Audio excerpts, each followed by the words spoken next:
नमस्ते दोस्तों, स्वागत है आपको हमारे अपने चैनल WWE हिंदी टॉक पे। तो आज हम बताने वाले हैं मंडे नाइट रॉ हो चुका है ख़त्म। तो मंडे नाइट रॉ के फुली रिव्यू देने वाले इसी वीडियो में। तो क्या कुछ हुआ, क्या ब्रॉक लेसनर और ओबा फेमी के बीच क्या हुआ, क्या सीएम पंक सेगमेंट में बोले, सब कुछ पूरी डिटेल में। तो चलिए वीडियो शुरू करते हैं आज के बिना किसी देरी के। तो आज के मंडे नाइट रॉ काफ़ी खास मंडे नाइट रॉ था और आज बहुत कुछ हमें देखने को मिला मंडे नाइट रॉ में, मगर एक चीज़ मिस थी, वो है हमारे ट्रैवल चीफ। तो आज रोमन रेंज हमें देखने को नहीं मिले मंडे नाइट रॉ में। वैसे भी गाइस रोमन बन चुका है पार्ट टाइम है, अब वो हमेशा WWE में आते हुए नहीं दिखेंगे गाइस। तो यहाँ पे हमें रोमन रेंज के बिना ही संतुष्टि लेनी पड़ेगी। तो आज सीएम पंक काफ़ी बड़े बड़े बातें कह गया कि मैं रोमन रेंज को हराने वाला हूँ। रोमन रेंज मुझे एज बंदा समझता है, मगर मैं उसे बताने वाला कि मेरी उम्र तो हो गई है, मगर मैं तुझसे ज़्यादा काबिल हूँ चैंपियनशिप के लिए।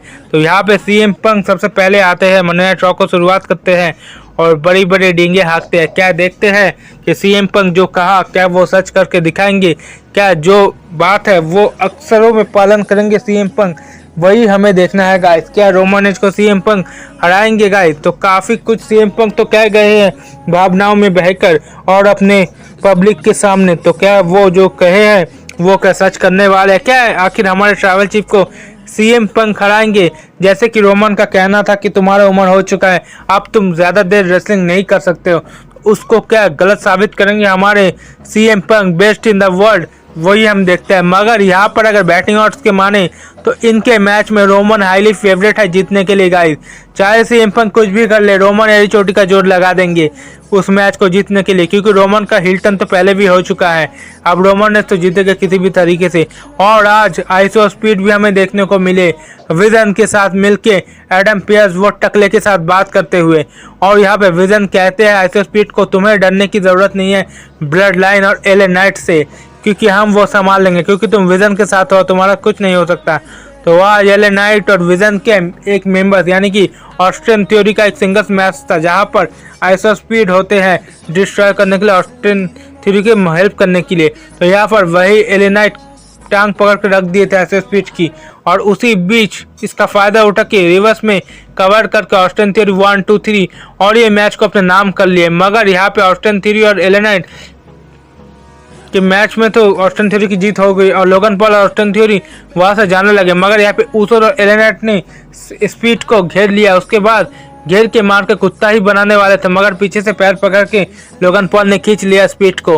तो आज तो आइसो स्पीड बच गए। मगर यहाँ पे एले नाइट एक प्रोमो कट करते हुए कहता है अगर तुम में दम है तो तुम 3 और हम 3 एक 6 man tag team champions match में रहेंगे रेसलमेनिया में। तो यहाँ पर एडम पेस को बुलाते हैं वो टकले को। तो यहाँ पर एडम पेस आते हैं और मैच को कंफर्म कर देते हैं। तो उसके बाद हमें रिंग साइड में देखने को मिलता है फिन बैलोर। तो गाइस यहाँ पे फिन बैलोर को जीतने के लिए काफ़ी बड़ा कुछ करना पड़ेगा, डीमन कैरेक्टर लाना पड़ेगा। तो गाइस आज काफ़ी कुछ हुआ बैक स्टेज में और रिंग के अंदर भी गाइस यहाँ पे। तो यहाँ पे फिन बैलोर को अगर हरवाना है डोमिनिक को, तो यहाँ पर जजमेंट डे को पूरी डिस्ट्रॉय करना पड़ेगा और फिन बैलर को अपना डीमन कैरेक्टर फिर से लाना ही पड़ेगा, क्योंकि डोमिनिक अकेले नहीं है, जेडी मैकडोना भी उनके साथ है गाइस। तो यहाँ पर बहुत कुछ करना पड़ेगा फिन बैलर को मैच जीतने के लिए, क्योंकि पूरी तरीके से जजमेंट डे बरस पड़ने वाली है फिन बैलर के ऊपर और वो किसी भी तरीके से फिन बैलर को जीतने नहीं देने वाले। तो यहाँ पर फिन बैलर को उनका डीमन कैरेक्टर लाना ही पड़ेगा गाइस कुछ भी करके। और उसके बाद हमें बेकी लिंच और एजे ली का एक प्रोमो सेगमेंट देखने को मिलता है बैक स्टेज, जहाँ पर ज़्यादा कुछ नहीं होता है, बस यही कहते हैं बेकी लिंच मैं तुम्हें एजे ली हरवाने वाला हूँ। तो यहाँ पर वैसे ही एक थोड़ा सा छोटा सा कन्वर्सेशन होता है दोनों के बीच में, और जिसको लेके मैं ज़्यादा इंटरेस्टेड नहीं होती, इसलिए मैं इसके बारे में कुछ नहीं कहूँगा। नॉर्मल से इनके बाद हो रही है बातचीत, क्योंकि इनके मैचेस हैं रेसलमेनिया में, सिर्फ उसी वजह से इनके बीच सिर्फ और सिर्फ छोटा सा कॉन्वर्सेशन हुआ है बस, और कुछ नहीं। तो ये मैं यहीं पे डिस्कस खत्म करता हूँ। उसके बाद हमें बेली देखने को मिलता है और यहाँ पर बेली आते हैं और उसके साथ बेली वर्सेस यहाँ पे लैश लेजेंड का मैच होता है, जहाँ पर गाइस यहाँ पे बेली की हेल्प करता है लैश लेजेंड को, बेली हरवा देते हैं गाइस यहाँ पे। ओके, तो यहाँ पे लायरा वेलकर की मदद से बेली हरवा देता है। मगर यहाँ पे यहीं पे सब शांत नहीं होता है, बहुत सारे लोग फिर से यहाँ पे आ जाते हैं, जैसे कि यहाँ पे जेट कारगिल आते हैं और इनके ऊपर अटैक करते हैं। सालेट फ्लेयर एलेक्सा ब्लिस, सारे लोग यहाँ पर आते हैं। और उसके बाद हमें देखने को मिलता है तलविंदर। पता नहीं तलविंदर क्या करते हैं, हर हफ्ते आते हैं, एक तोप दागते हैं, चले जाते हैं। आखिर आप बताइए इसका मतलब क्या हो तलविंदर का। उसके बाद हमें सेथ फ्रीकिन रॉलिंस देखने को मिलता है रिंग में आके, वो प्रोमो सेगमेंट कट करते और कहते हैं मैं रेसलमेनिया में सबसे पहला मेरा 3 मकसद होने वाला है, 3 काम होने वाला जो मैं पूरा करूंगा। सबसे पहला गुंथर को डोमिनेट करूंगा और हराऊंगा रेसलमेनिया में, और उसके बाद दूसरा मेरा है वर्ल्ड चैंपियन बनने का, जिसको मैं कभी हारा ही नहीं। उसके बाद मेरा तीसरा है और लास्ट है विजन को खत्म करने का। तो पीछे से गुंथर आता है जिसको स्टॉर्म मारने की कोशिश करते हैं सेथ रॉलिंस, और स्टॉर्म तो फेल हो जाता है, मगर यहाँ पे एक लात मार के गिरा देता है रिंग के बाहर। मगर यहाँ पे ये लोग एक दूसरे को मारते रहे होते हैं, मगर वहाँ पे सिक्योरिटी गार्ड के बंदे आ जाते हैं इन्हें रोकने के लिए। तो पहले ऐसा नहीं था, पहले जब कोई स्टोरी लाइन चलती थी तो कोई नहीं आता था, दोनों के बीच ब्रॉल अकेले ही होती थी। मगर अभी हमेशा सिक्योरिटी गार्ड कुछ हो ना हो चले आते हैं। तो यही मुझे काफ़ी ज़्यादा खराब बुकिंग लगता है ट्रिपल एच के दौर पे। तो गाइस जो भी हो यहाँ पे इनके भी तो यहाँ पे सब खत्म हो जाता है, मगर रिंग के बाहर उसके बाद ही गुंथर जाके मिलते हैं पॉल हेमन से, और पॉल हेमन कहते हैं गुंथर को देखो तुम मेरे दोस्त भी नहीं हो, विलन के भी तुम मेंबर्स नहीं हो, तो तुम क्यों हेल्प कर, क्यों सेथ रॉलिंस को पीट रहे हो, ना तुम सेथ रॉलिंस के दुश्मन हो। तो यहाँ पे साफ साफ गुंथर कहते हैं मैं तुम्हारा करीबी एक बंदा है जिसको मैं काफ़ी जल्दी फेस करने वाला। तो यहाँ पे ब्रॉक लेसनर को गुंथर फेस करने वाला है, जिसका हिंट गुंथर ने आज दे दिया। हम सबको पता चल चुका है गुंथर का आखिर क्या कहने का मतलब था गाइस, हम सब समझ चुके हैं गुंथर कहना क्या चाहता है। जी हाँ, तो यहाँ पे ये सेगमेंट खत्म होती है। उसके बाद हमें देखने को मिलता है यहाँ पे एक टैग टीम मैच, जहाँ पर सारे लूचा लिबरे रहते हैं गाइस यहाँ पे। तो यहाँ पे कौन जीतता है इस मैच में, तो इस मैच में गाइस साफ तरीके से पेंटा जीतता है। उसके बाद रे मिस्टीरियो यहाँ पर आते हैं। तो यहाँ पे सबसे पहले रे मिस्टीरियो आते हैं जब पेंटा जियोवानी इवेंट्स सब सेलिब्रेट कर रहे थे। तो यहाँ पे कहते हैं रे मिस्टीरियो कि मैं 7वां मेंबर होने वाला तुम्हारे लैडर्स मैच में, क्योंकि मैं रेसलमेनिया में काफ़ी समय से मैच नहीं रेसल किया, तो इस बार का रेसलमेनिया में मैं भी रहने वाला हूँ। तो यहाँ पर वो 7th मेंबर होने वाला है रे मिस्टीरियो। तो 7th मैन लैडर मैच होने वाला है पेंटा की इंटरकॉन्टिनेंटल चैंपियनशिप के लिए। तो गाइस क्या यहाँ पे रे मिस्टीरियो जीतेंगे, आप कमेंट में जरूर से बताएं। उसके बाद यहाँ पे रिया रिप्ली और इयो स्काई के साथ यहाँ पे ब्लैक ट्विंस का मैच होता है, जहाँ पर यहाँ पे आ जाते हैं जेट कारगिल और उसके बंदे और आके अटैक करते हैं ब्रूटली तरीके से, और यहाँ पे रिया रिप्ली और योशिकाई को बुरी तरीके से तोड़ के रख देते जेट कारगिल, मगर ये लोग कुछ नहीं कर पाते, सिर्फ रोते रहते हैं रोतरुओं की तरह। तो यहाँ पे फिर से एक बार डिस्ट्रॉय कर दिया जेट कारगिल और उसकी 2 बंदी ने मिलकर गाइस।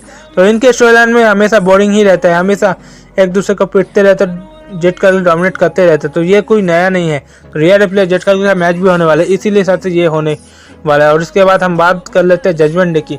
बैक स्टेज में डोमिनिक मिस्टेरियो जेडी मैकडोनाल्ड को कहते हैं कि हमें इंटरकॉन्टिनेंटल चैंपियनशिप हमारे जजमेंट डे में लाना ही है, तो तुम्हें जेडी जीतना ही पड़ेगा।